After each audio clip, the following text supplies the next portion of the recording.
Maria Konnikova, welcome to the show. Thank you so much for having me, Brett.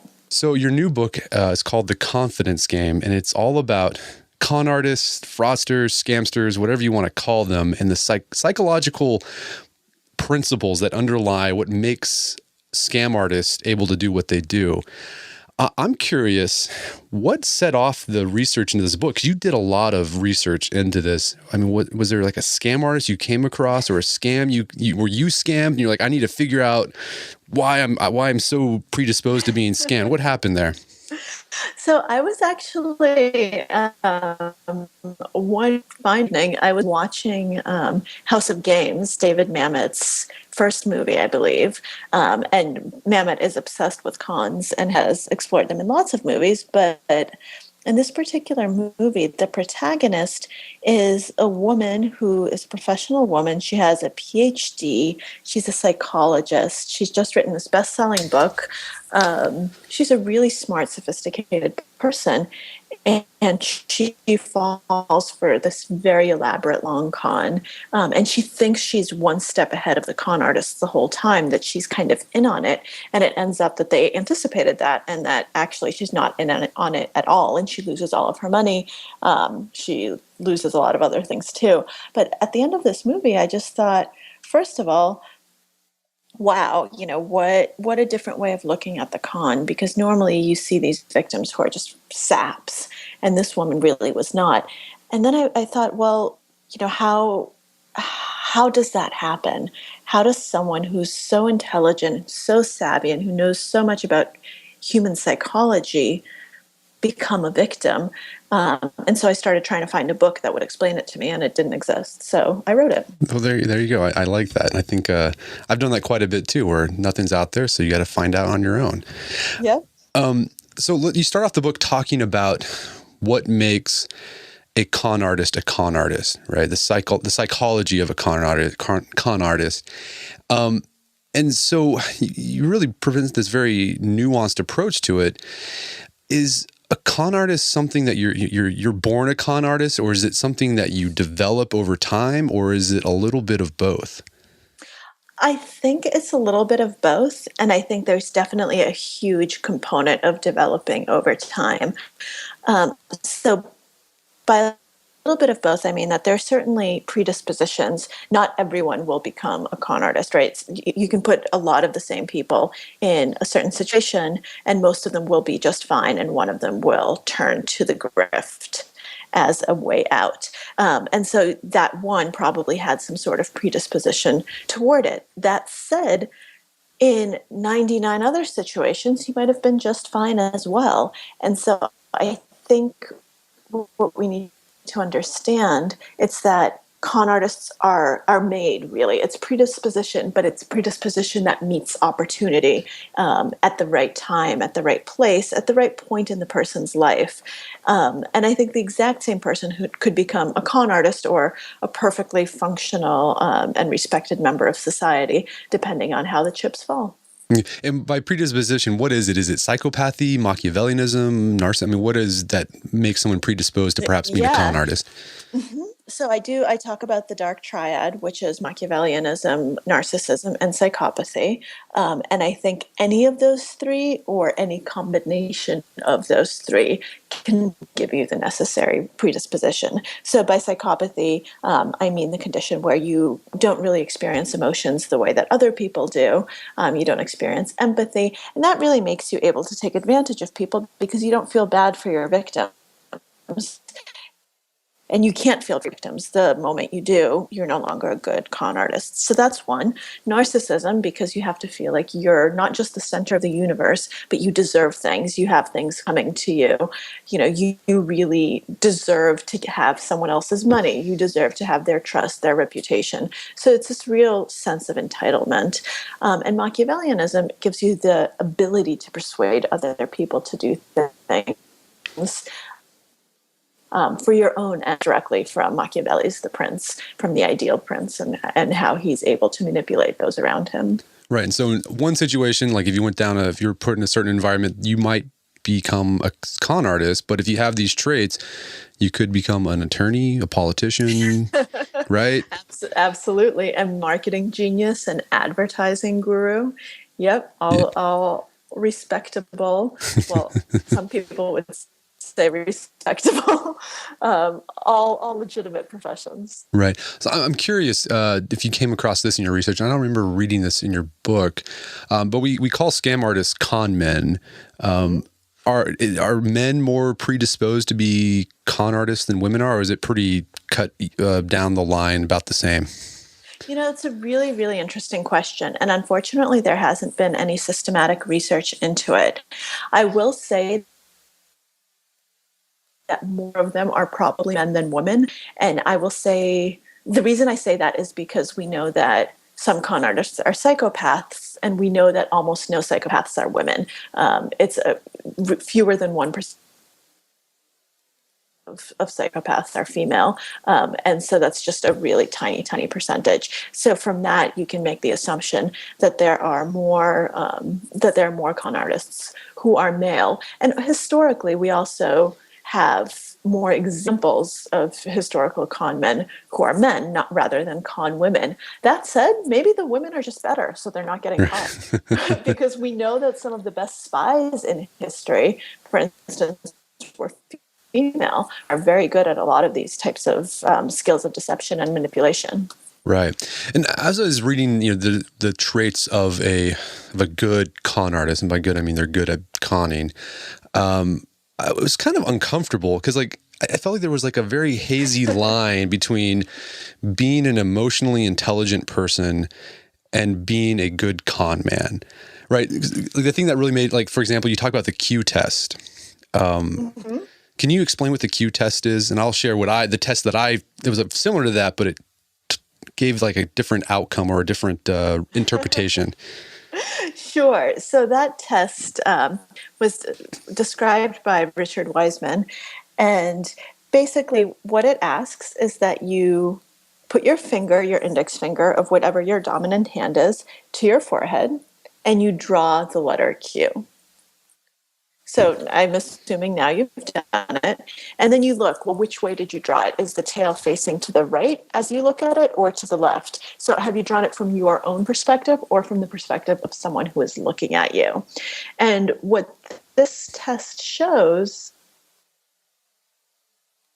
is that people who draw it from the perspective of others are more sensitive to how they're perceived. They're more sensitive to how others respond to them. They want to create a better image of themselves in the eyes of others.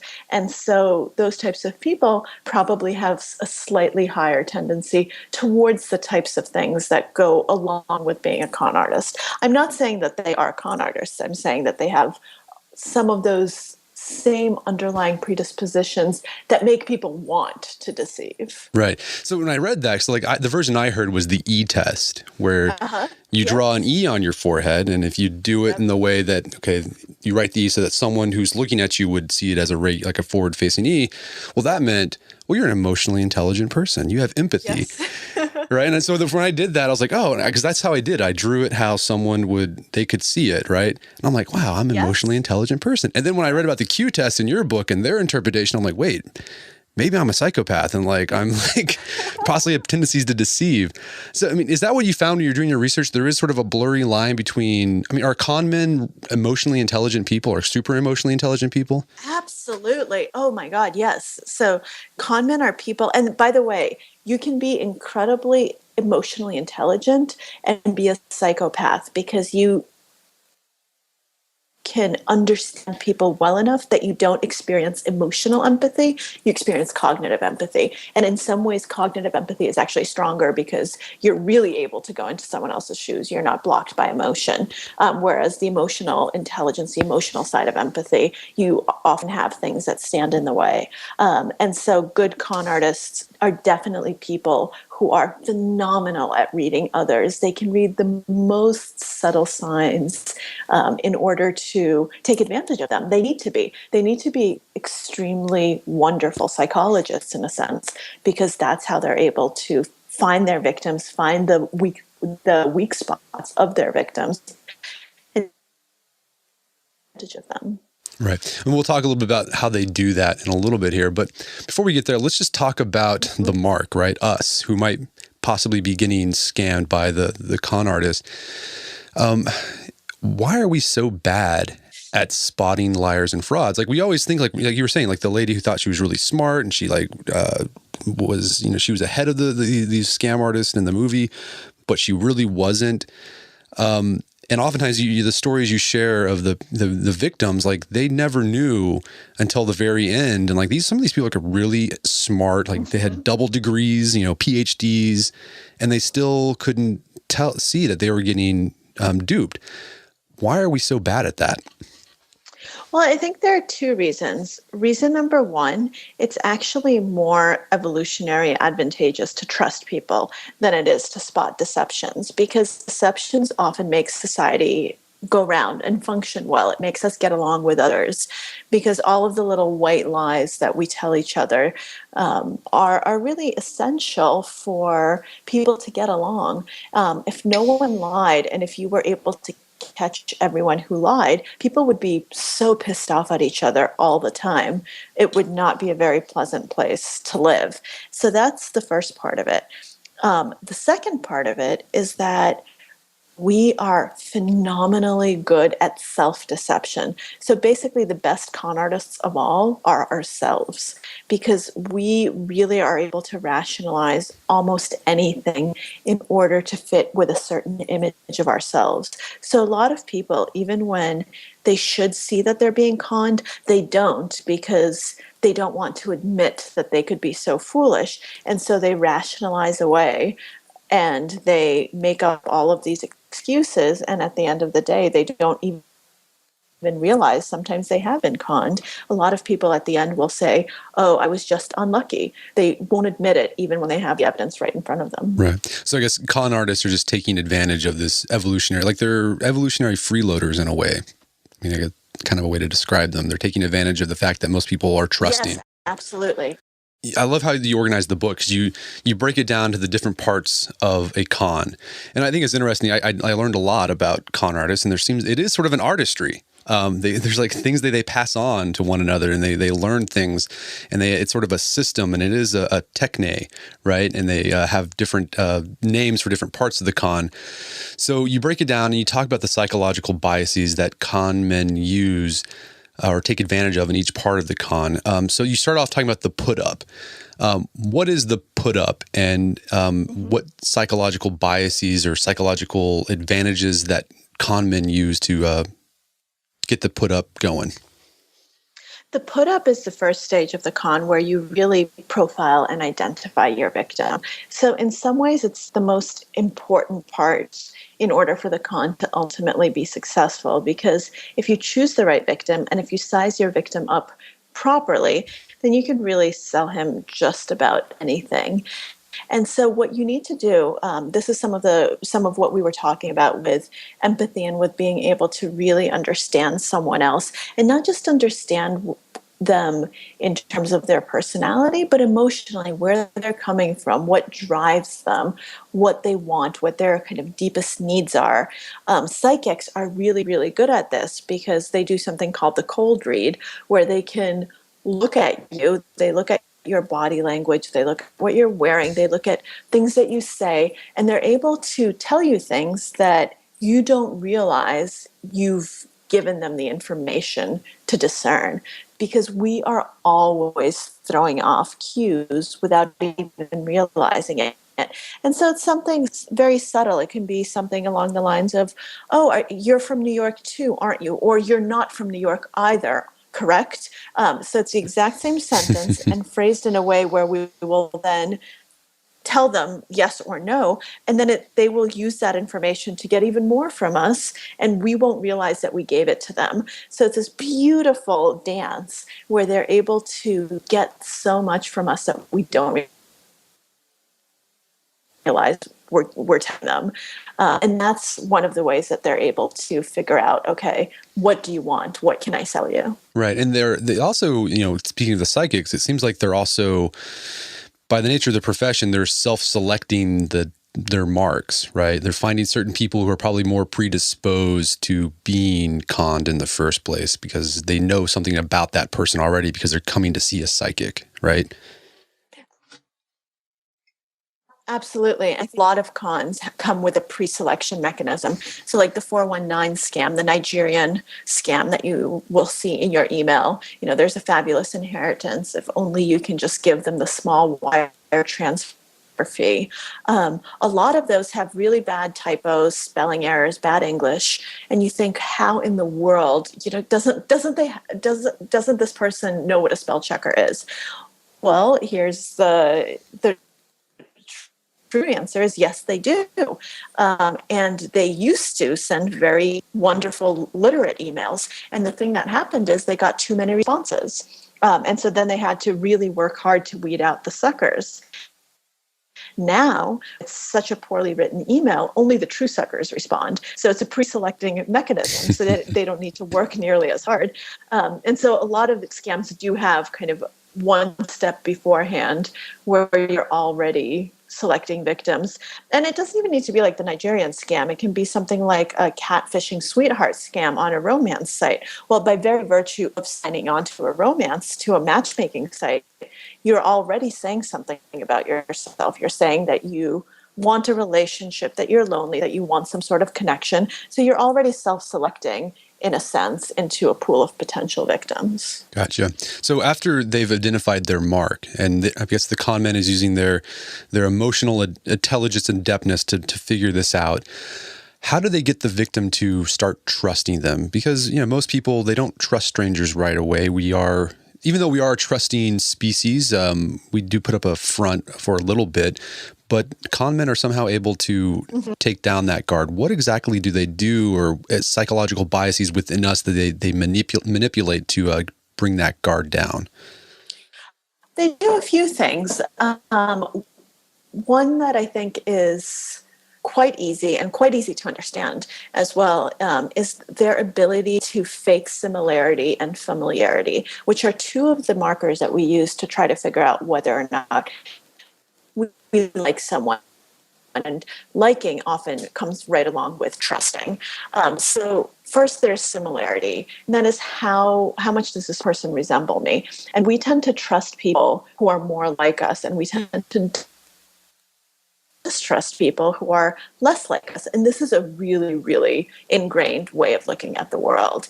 And it can be very superficial things, like we like people who like the same sports team that we like. It doesn't need to be like, oh, the person is my age and went to school and, is in the same profession, although all of those things help. And similarity is remarkably easy to fake because it's kind of like what we were talking about with the psychics. All you need to do is read a few cues from the person, and then you pretend that you are exactly the same.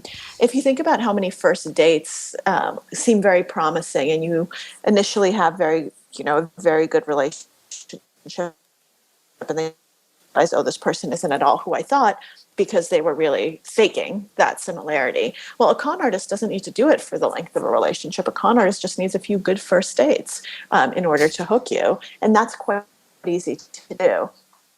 And the other is familiarity, which is, do I recognize you? Are you someone who I feel comfortable with just because I've seen you around a lot? So we're much more likely to trust someone who is our neighbor and we see all the time, or even someone who we see at our local gym. Just by the sheer virtue of seeing them around, they become a familiar presence. And this is something called the mere exposure effect, where merely being exposed to something or someone makes us like that thing or that person more.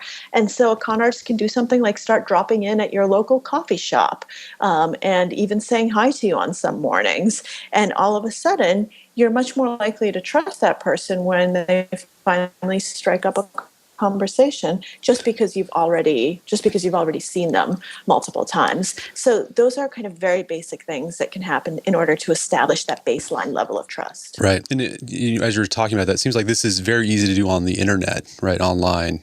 You can fake familiar or similarity very easy. And then the familiarity aspect, if you just interact with people via Twitter or Facebook, frequently you can build that trust, even though you've never seen this person in person. Absolutely. Absolutely. One of the things I learned when writing this book is never accept a Facebook request unless you know exactly who the person is, because that's the way that con artists are able to infiltrate networks. Because then once you get one weak link, suddenly you're in my friend network, then the next person's more likely to accept your friend request because you know me, and so you've already been vetted, and all of a sudden we've got 20 friends in common. Of course you must be a decent person. Right. Okay, so they've got the mark, they've built that trust. The next step is the play. What's the play, and what psychological biases do con artists take advantage of to get the play going? The play is all about emotion. It's about really telling the story that's going to emotionally involve the person. So now you trust me, I am going to make you emotionally invested in this. And the psychological principle at play, in the play, is that when we are feeling emotional, we stop thinking rationally.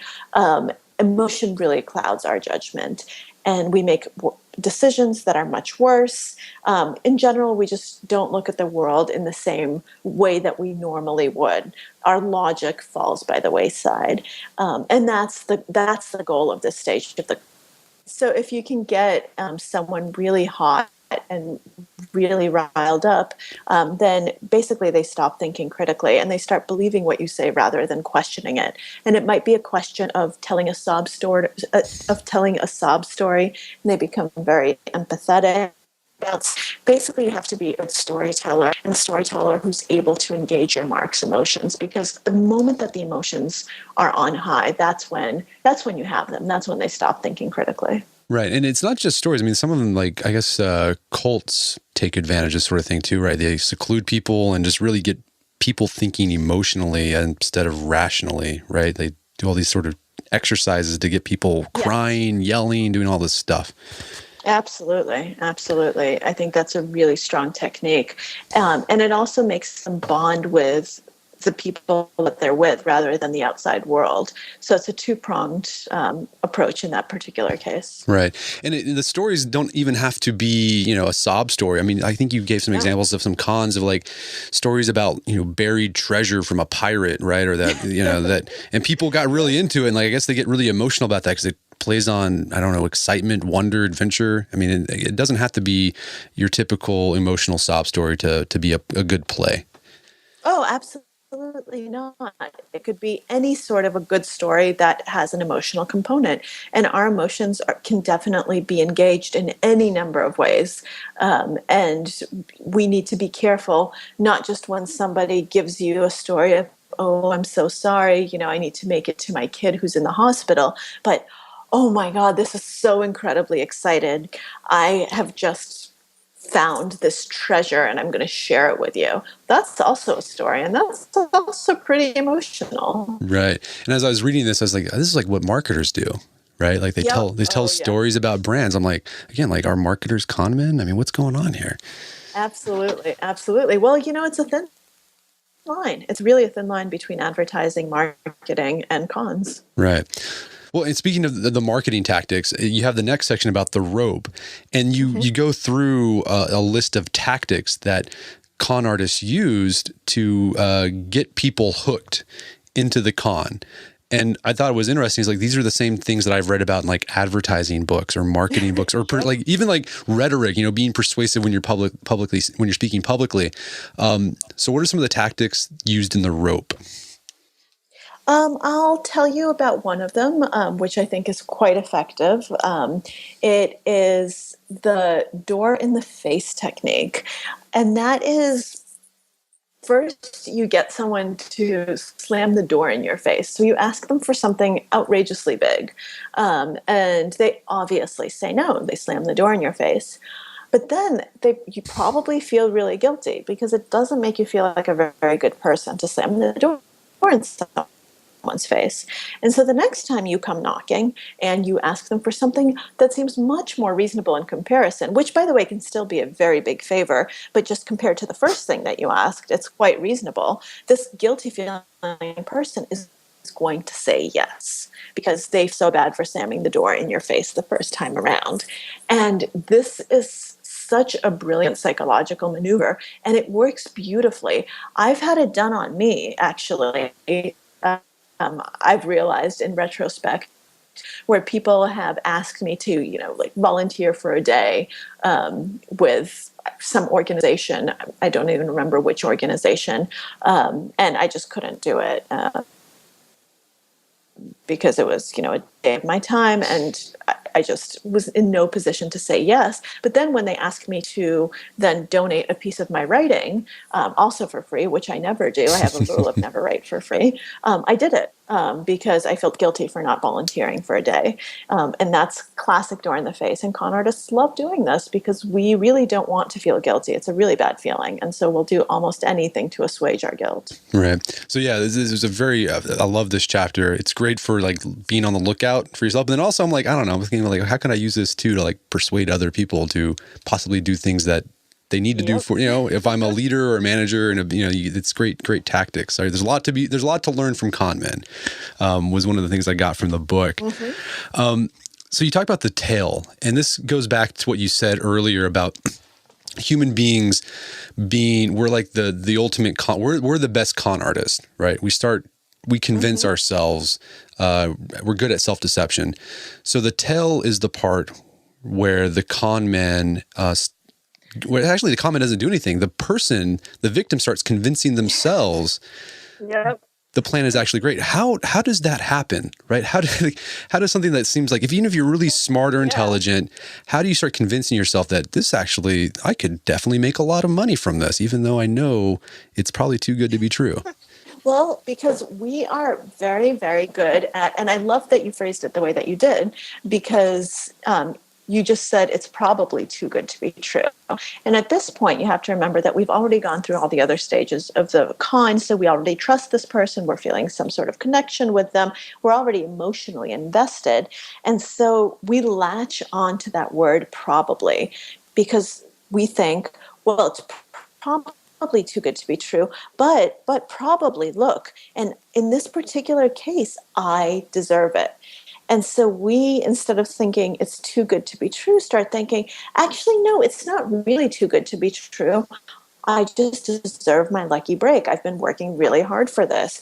I deserve whatever it is that we're dealing with in this particular con. And so we just change our mindset completely because we want to justify everything that we felt and gone through up to this point. And we're so incredibly good at justifying that, at saying, oh, well, there's a reason I like this person. There's a reason I trust this person. There's a reason I'm emotionally involved in this story. And that reason is that it's a good story. It's a good person. I'm doing everything correctly. And no, this is not something that's too good to be true. Actually, this makes a whole lot of sense. And because we have so many exceptionality biases, which means we like to feel ourselves exceptional in almost any respect, those really play into this particular stage of the con because we can use those to justify almost anything, really. Right. And so there's a lot going on here. So yeah, you talk about in the book that a lot of people think we're human beings, we're the rational animal. I know a lot of people say like, oh yeah, I'm very logical and blah, blah, blah, blah. But like the research says it's not true. We actually feel something first and then we come up with reason afterwards to justify those feelings. Or like we make a decision with our emotions first and then we come up with the reasoning ex post facto, right? Yes. Right. That's exactly what happens. We justify our decision after the fact, and we think, but we do it so well that we convince ourselves that actually we did it before. Right. So we do it. We have this just very perverse circular logic, and when it happens to someone else, you're very well able to spot it. When it happens to yourself, you never think it. You never think that it's happening to you. Right. And I love the emphasis on how we deceive ourselves in thinking that we're above average and that, we won't get duped. And maybe this time it'll work for us because we're smart and we're great.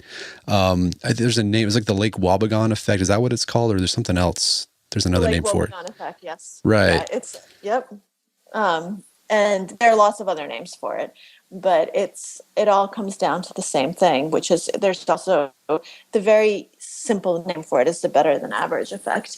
And one of my favorite illustrations of this was a study that was done in the hospital of people who had just gotten into car accidents. And a good number of those people had actually caused the accident themselves. And what the researchers did was ask them what kind of a driver they were. And everyone said that they were an above average driver, even the people who had caused the car accident and were in the hospital, which is kind of crazy, but it shows just how strong this effect is. Right. And that's great to know, not only to avoid being conned, but I think it's great just life advice, realizing, oh, wait, I think I'm smarter than I am, but maybe I'm not as smart as I think I am. Can make a lot of progress in life with that sort of attitude. Absolutely. But it's a hard attitude to maintain because deep down inside, you still think you're smart. Right. Yeah. Even though. All right. So there comes a point in every con, well, not every con, because sometimes cons don't even get discovered, but in some cons where things start breaking down and the victim or the mark starts realizing something is up. I mean, what happens psychologically whenever we realize we're being duped?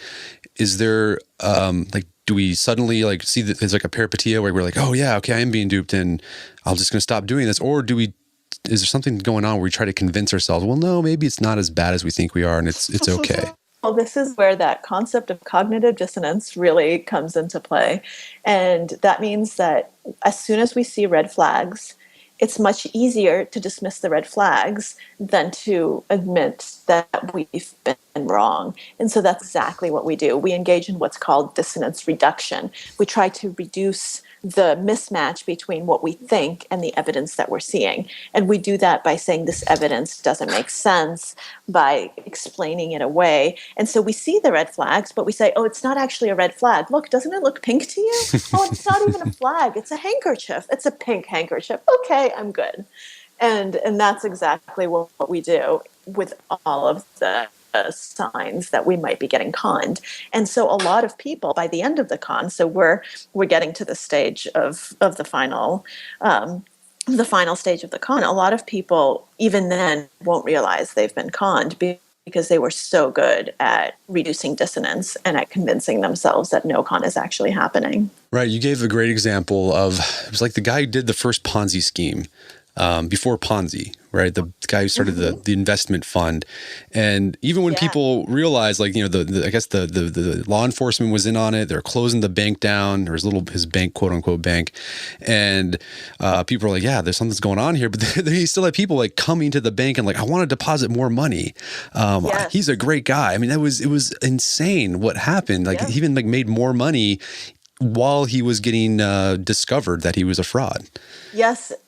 And he is not the only one. This happens again and again. The first time you say, well, Franklin was just this is the guy who ran the Franklin Syndicate, the con you're talking about.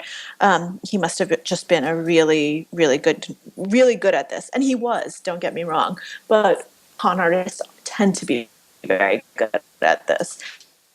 Some of my favorite stories involve people who ended up paying the legal fees for the people who conned them when the con artist was already on trial. And a lot of times the victims are the ones who end up paying. What I thought was interesting too is that most people who are conned and they find out about it, they don't report it. And that's why financial fraud, just con is one of the most underreported crimes in America or in the world. I mean, what is it? Why don't people report it? Is this a sense of shame? What's going on there? I think it's two things. One is reputation management. People don't want others to know that they could have been so stupid, and they really want to preserve their reputation, even at the cost of knowing that this person is still out there doing the same thing to others. And the second thing is you might be so incredibly good at self-deception, at all of these different biases that you and I have talked about, that you don't realize that you've been conned, and you persist in saying that you were not a victim, even after the con is done. And so a lot of people will say, oh, it was just bad luck. It could have gone the other way. I wasn't conned. This is not a con artist. Oh, I'd invest with him again if the chance came around. So I think that that's the other reason why people don't end up reporting it. So as I was reading this book, I was, one, it made me uncomfortable in some places, but also I'm like, man, I don't want to get scammed, but it looks like my brain is like waging a war against me and trying to get me scammed and duped. What are some things we can do? Like just a few brass tack things that people can do to steel themselves from being scammed all the while. Here's the catch, like not while still being a trusting and caring person at the same time. Yeah, I think that that's a very important distinction because we don't want to be someone who's just completely emotionally closed off. That's not a very good way to be. So I think one thing that we can do is to really try to know ourselves as well as we can. Try to do the put up on ourselves. Try to do a self-analysis in the way that a con artist would. What are the things that drive me? What are the things that are important to me? What are the things that I want? Kind of what are my weak spots? And then when something happens that really falls into one of those categories, you should suddenly have little red flags in your head and a little alert that says, wait, this is exactly what I want. And now it's happening. Let me analyze what's going on here. Is it because I've done something and it really should be happening? Or is it because this really nice man who, well, I only met him a week ago, but he's awesome, is offering me something or is telling me something that fits into that? So it's a really difficult actually piece of advice to give because what it says is the moments where you want to be the least skeptical, because no one wants to question when good things happen. People want to question when bad things happen. But at those moments where you want to be the least skeptical, you actually need to be the most skeptical. I think that's the single most important thing you can do to try to avoid being scammed. Awesome. Well, Maria, where can people find out more about the confidence game? They can go to my website, which has links to a whole lot of stuff about the book, and that's just my first name.mylastname.com, so mariakonnikova.com. Great. Well, Maria, thank you so much for your time. It's been a pleasure. Thank you so much, Brett. I really enjoyed the conversation. My guest today was Maria Konnikova. She's the author of the book, The Confidence Game, and you can find that on Amazon.com and bookstores everywhere. And you can find out more information about her work at mariakonnikova.com.